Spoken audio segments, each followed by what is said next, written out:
Good morning friend, সবাই কেমন আছো? আশা করি সবাই ভালো আছো। এখন সকাল 9টা বাজে, স্নান করে নিয়েছি। আজকে যাচ্ছি একটু ঘুরতে হুগলিতে, এক রিলেটিভের বাড়িতে।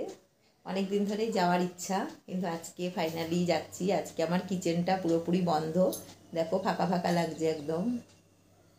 আজকে কিচেনটা বন্ধ দিয়ে যাচ্ছি, তা কী করছি সারাদিন তোমাদের কাছে শেয়ার করব। আর আমার রেট তো এদিকে প্রচণ্ড পরিমাণে মন খারাপ। ওকে যেহেতু রেখে খাবার দাবার দিয়ে রেখে যাব, যেহেতু চলে আসবো বিকেলের মধ্যে, তার জন্য ওকে আর নিয়ে যাব না ভেবেছি। তাই ওকে বেঁধে মানে এমনি ঘরে ছেড়ে রেখে যাব, ও বরঞ্চ বেশি আরামে থাকবে। তা দেখো ওর মন টন এখনই খারাপ হয়ে গেছে। এই দেখো বসে রয়েছে, এই যে এই দেখ টাকা, হাই বলো। এই দেখো বসে রয়েছে ও। তা চলো এখন বেরোনোর জন্য নিচে চলে এসেছি। আমার গাড়ি যেহেতু অন্য জায়গায় থাকে, গাড়িও চলে এসছে। গাড়িতে উঠে গেছি বাড়ির সামনে থেকে। চৌরাস্তাটা খুবই কাছে। তাই এবার চৌমাথা পেট্রোল পাম্প, এটা চৌমাথা ব্রিজটা, পেট্রোল পাম্পে তেল ভরার জন্য দাঁড়িয়ে পরে ইয়েতে, এটা মানে ফ্লিপকার্ট যেখানে টোল ট্যাক্স হচ্ছে সেই জায়গা। আমরা এটা যাচ্ছি একেবারে এমসের সামনে দিয়ে। আর আমরা কল্যাণী ব্রিজ হয়ে যাব, তাহলে বেশি সুবিধা হয় কল্যাণী ব্রিজ হয়ে গেলে। আর এই যে সামনে হচ্ছে এমস, এটা হচ্ছে কল্যাণী এমস। এই যে এমস পার হলাম, আর আমরা যাব মোগলপুর। মোগলপুর দুটো আছে, একটা ভান্ডারহাটি মোগলপুর, একটা এমনি মোগলপুর। তা আমরা দুটোতেই যাব। ওখানে আমার মাস্তুতো ভাই বোন, বাবার মাস্তুতো ভাই বোনদের বাড়ি। আর সবাই খুব ভালো, সবার মধ্যে যে এত আন্তরিকতা কি বলবো। আর এই যে কল্যাণী ব্রিজ, কল্যাণী ব্রিজ পার হচ্ছি। ওরা অনেক দিন ধরে বলছে খুব যাওয়ার জন্য, শুধু ফোন করে যাওয়ার জন্য, তার জন্য বাধ্য হয়ে আমরা বেরিয়েই পড়লাম। আর এবার আমরা চলে যাচ্ছি আদিসপ্তগ্রাম আছে, আদিসপ্তগ্রাম স্টেশন, এটা আদিসপ্তগ্রাম হয়ে যাচ্ছি, এটা স্টেশন। আর নিচ দিয়ে আমরা গেলাম মাঠে আলু দেখতে গেছিলাম। এই যে আলু। আর হুগলিতে তো প্রচুর আলুর চাষ এই সময়। আলু আর ক্যাপসিকাম, মানে রাস্তা দিয়ে যাচ্ছি শুধু আলুই তুলছে, আলু আর ক্যাপসিকাম। তা ভেবেছিলাম 2-3 বস্তা নিয়ে আসবো আলু। তা যদিও 2-3 জনের বাড়ি যেতে গিয়ে সময় হয়ে ওঠেনি, তার জন্য আলুটা নেওয়া হয়নি। তাও আমরা দেখতে গেছিলাম, আমাদের কিছু আলু এমনিই দিয়েছে, নেব না কিছুতেই, জোর করেই দিয়ে দিয়েছে। মোগলপুর বাস স্ট্যান্ড, শিবাইচন্দ্র।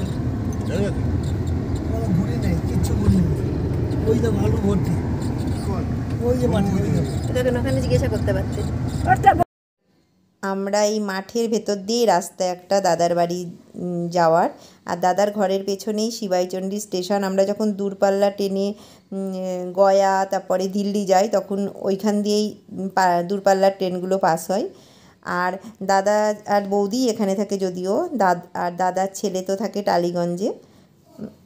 মানে বৌদি আর দাদা গ্রামের বাড়ি ছেড়ে যেতে চায় না, এখানেই ওদের ভালো লাগা। আর সবথেকে বড় কথা, প্রচুর গাছ দিয়ে ভর্তি করে রেখেছে বাড়িতে, মানে এমন কোনো গাছ নেই যে দাদার বাড়িতে নেই। তা আমি সব কিছুই তোমাদের কাছে শেয়ার করব। তা চলো যাওয়া যাক। বৌদি মাকে দেখিয়ে তাড়াতাড়ি করে দেখি ঘর থেকে বেরিয়ে নিতে আসছে। আমরা ফাইনালি দাদার বাড়ি পৌঁছে গেছি। আর দাদার বাড়ি কী করছি তোমাদের কাছে শেয়ার করব। এটা দাদার বাড়ি। এখানে একটা মাটির পুরনো ঘর আছে, আর পরে ওরা পাকা ঘর করেছে। আর এই যে টুকটাক কিছু গাছও আছে। দাদার খুব গাছের নেশা, যেহেতু দাদার বাড়িতে এমন কোনো গাছ নেই যে নেই, সব গাছ আছে। আর এই যে ক্যাপসিকাম এনে রেখেছে, মানে পুকুরে দেবে বলে। প্রচুর গাছ, আমি বাগানও তোমাদেরকে ঘুরে দেখাবো। প্রচুর রকমের গাছ আছে, এমন কোনো গাছ নেই যে এইখানে নেই।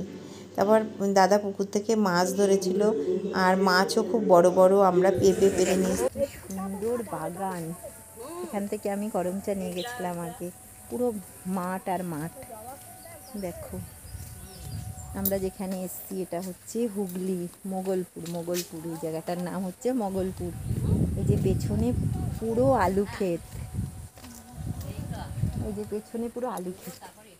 আর ওদের আগের একটা, এখন পাকা বাড়ি করেছে, আগের একটা মাটির বাড়ি ছিল পেছন দিকটা। আর এই যে ওই যে ট্রেন যাচ্ছে, যদিও তোমাদের ভালো করে দেখাতে পারছি না, ওই পাশে ট্রেন যাচ্ছে। আর এই যে পুকুর, প্রচুর মাছ হয়। আর এইগুলো হচ্ছে চালতা গাছ, খুব একটা বড় না কিন্তু প্রচুর চালতা হয়েছে। আমরা আবার চালতা পেরে নিয়ে আসলাম, পেঁপে পেরে নিয়ে আসলাম, তারপরে অনেক রকমের ফলের গাছ আছে। যদিও তো এখন সেই সব ফলের সিজন না, তাই নিতে পারিনি। আর পেঁপে পারলাম গাছ থেকে, তারপর বৌদি কুল রেখে দিয়েছিল, নিম পাতা, অনেক কিছু নিয়ে। তোমরা এরকম টাইপের জিনিস কোথায় দেখেছো কি না আমাকে কমেন্ট বক্সে অবশ্যই কমেন্ট করে জানাবে। দেখো নিম গাছের ভেতর দিয়ে বেল গাছ উঠেছে, আমি এরম যদিও কোথাও দেখিনি, তাই তোমাদের কাছে শেয়ার করলাম। বৌদি আবার এটাকে পুজো করে। দেখো চালতা দাদা গাছে উঠেছে, দাদার এখন 76 মতো বয়স, তার মধ্যেই গাছে উঠে পড়েছে। উঁচু করবো,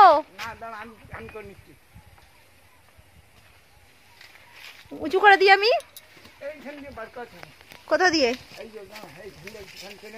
হ্যাঁ তুলে দিলাম, নাও। কই সেটা?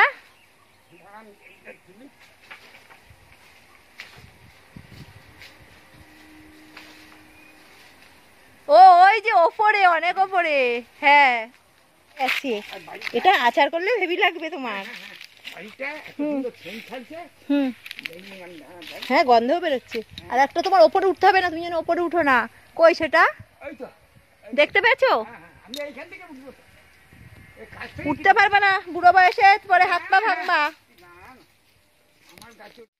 দাদা দেখো চালতা নিয়ে যাচ্ছি, কত সুন্দর সুন্দর চালতা। আর এই চালতাগুলো খুব মিষ্টিও হবে দেখবা।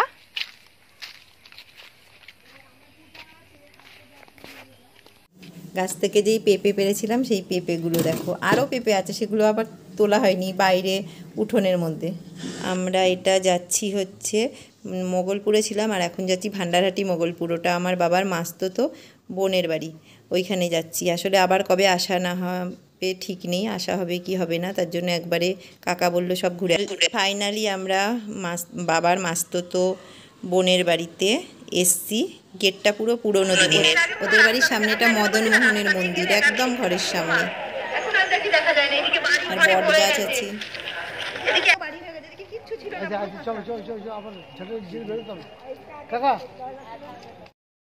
আমরা আবার এক দিদির বাড়ি যাচ্ছি, যেই দিদির বাড়িতে ফিনাইল ফ্যাক্টরি আছে, আমাদেরকেও ফিনাইল দিয়েছে, খুব সুন্দর। আমার ফোনে ফোন করতেন তো, এই রাস্তা দিয়ে গেছিলাম বুঝেছিস। হ্যাঁ আগে পুরো মাটি মাটি ছিল এই রাস্তাটা। এটা ওই দিদির নাতনি, খুব কিউট।